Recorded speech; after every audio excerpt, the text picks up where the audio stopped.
my biggest problem. I eat a lot of ice cream. I eat it a couple of times a day. I eat ice cream like I'm taking it for something. Like I'm supposed to eat it. And my doctor told me, I went to my doctor. I like my doctor. I like him because he's old and he's Jewish and he's got soft hands. And I do. I like when he touches me. That's my favorite part. It's a really nice thing. You know when you go to get a checkup? It's such an intimate experience. You know, you sit in his office for a little bit and talk. He's like, how's the family? And you talk.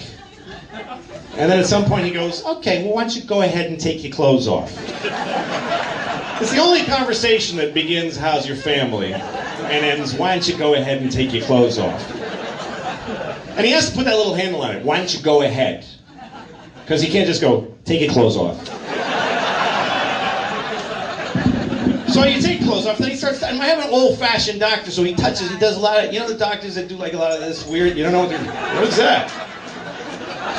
What are you checking? Just what things you'll let me do?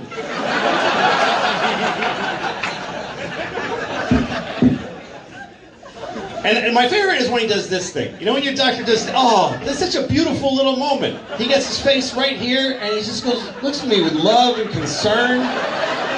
And we just look at each other. He's just going, I'm like, oh, this is beautiful. And when he goes to stop, I'm like, no, I want to keep it. I love it. I love that moment.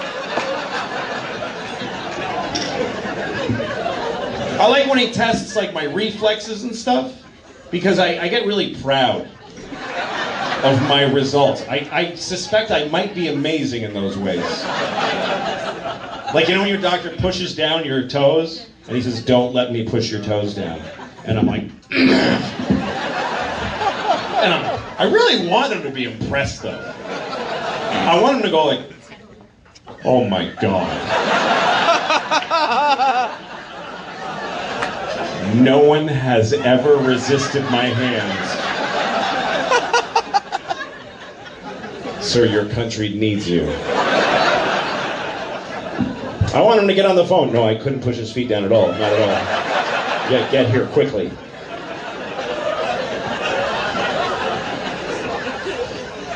My doctor told me I have to take a baby aspirin every day for my heart. He said, take one baby aspirin every day. I was like, for how long? He's like, just, you know, till the end. Just keep going. That's what, after 50, there's no time periods. Just from now on.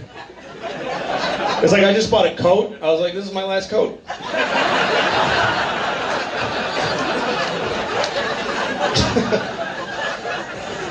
Anyway, he also said, I have very high cholesterol. He said, you have alarmingly high cholesterol.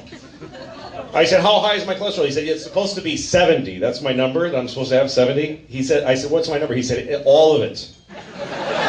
All of cholesterol. He said, what do you eat? I said, ice cream. And he said, you need to stop eating ice cream. I said, you need to go fuck yourself. And don't ever touch me again, you old faggot. You old fucking Jewish fag. Get your fucking hands off of me. Hey, he's just fucking with my ice cream. I get upset.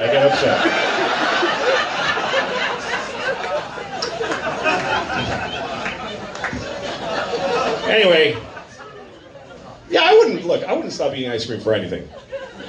He said, if you stop eating ice cream, you'll live longer. I'm like, give me another reason. That's not good. Because there's not any reason that would make me stop eating ice cream. I love it too much. Even if it was for an important global reason.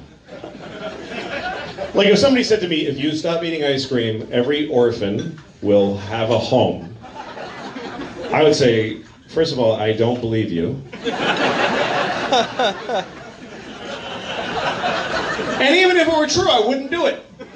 I wouldn't do it. You know why? Because you can't just have no orphans. You can't suddenly have no orphans. That's irresponsible to... You have no orphans, next day you have too many mice or whatever they eat. I don't know what they eat.